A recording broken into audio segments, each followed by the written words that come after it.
Семья принимает в свой дом собаку, как обычно это происходит. Кто-то неторопливо и дотошно расспрашивает знакомых и незнакомых людей о достоинствах породы, привычках, особенностях поведения и рисках, подстерегающих хозяев. Кто-то, долго не думая, отправляется к заводчику или в зоомагазин и тут же, по внезапному порыву души, выбирает себе четвероногого питомца.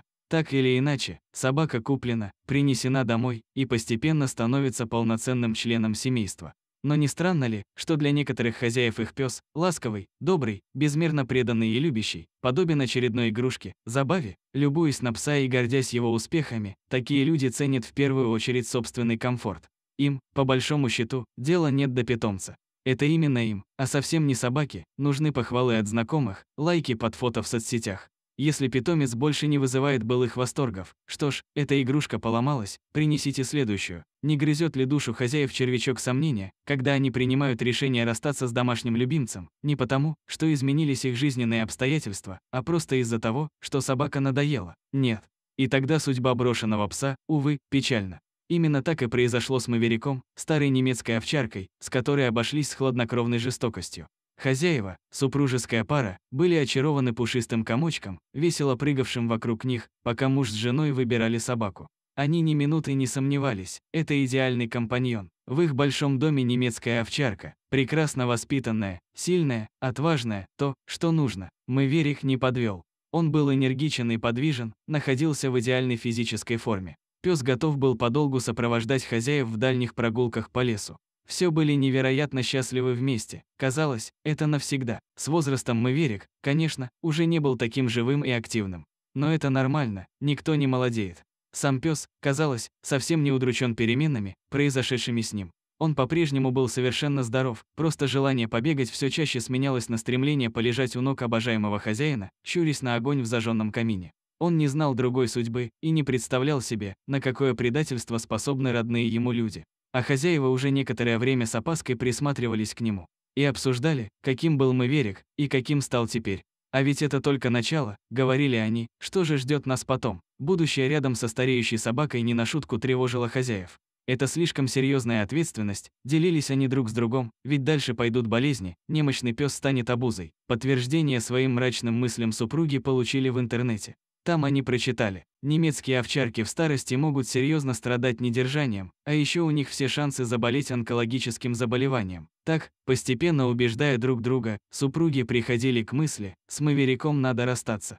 Ведь это может стать для них непосильным бременем. Не лучше ли будет для всех отдать его в собачий приют, а себе заведут нового щенка, ведь они так любят собак. А Маверик до последней минуты не подозревал о надвигающемся несчастье. Но оно пришло. Даже оставшись в приюте, он долго не верил в то, что обожаемые хозяева, смысл всей его жизни, навсегда покинули его. Здесь, в чужом месте, где пес никому не был нужен, он вначале не понимал происходящего. Пес остался совсем один со своей бедой, окруженный лишь другими собаками и заботливыми, но такими чужими сотрудниками приюта. Маверика охватила тревога. С этим чувством он жил непрерывно. Те, кто ухаживал за ним, очень старались скрасить ему существование, разговаривали, гладили, были ласковы.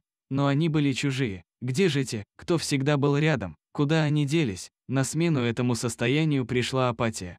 Казалось, пес понял, с бывшими хозяевами он больше не увидится никогда. Смирившись с утратой, он совсем погас, осунулся, стал безразличным ко всему. Нужно было срочно что-то делать. В приют, конечно, постоянно приходили те, кто готовы были взять к себе собаку. Однако шансы обрести дом у пожилого пса были невелики. Ведь крошечные пушистые щеночки такие милые. Их забирали сразу, в то время как взрослые собаки могли прождать удачу долго или вообще не дождаться никогда. И сотрудники приюта решили попробовать помочь несчастному старому псу, опубликовав его грустную историю в соцсетях. Рассказ прочитало множество подписчиков. И в приюте постепенно стали появляться другие посетители, знакомые с судьбой Маверика. Но с новыми хозяевами уходил каждый раз кто-то другой. Потом удача, наконец, улыбнулась и Маверику. Супружеская пара явилась за ним, и вскоре пса уже выводили за ворота приюта. По пути до машины немецкая овчарка выглядела невероятно удрученной. Пес осознавал, что жизнь вновь делает крутой поворот. но не понимал, чего именно ждать, теперь, когда его уже раз жестоко предали. Вероятно, пес в глубине души надеялся, что за ним вернулись прежние хозяева, потому что, завидев незнакомых ему людей, нагнул голову и остановился, не доходя до машины. Однако женщина, казалось, не обращала внимания на терзание, спокойно пристегнула к шее собаки новый ошейник, погладила, ободряюще позвала за собой. И весь оставшийся до машины путь те, кто смотрел Мэверику вслед, наблюдали за его молниеносным преображением. Казалось, с каждым шагом немецкая овчарка наливается силами и молодостью, его шаг становился все более легким и уверенным. А улегшись на сиденье автомобиля, пес заулыбался, он понял, что страдания позади. Он ехал домой, в свой новый, счастливый дом. Работники приюта просто не могли не поведать всем счастливый конец этой грустной истории, и это имело невероятные последствия. Увидев, какое счастье новые хозяева подарили Мэверику, многие захотели сделать то же самое. Теперь больше людей стали посещать приют и забирать собак. Мэверик и его товарищи по несчастью уже помогли многим. Пусть у него все сложится хорошо.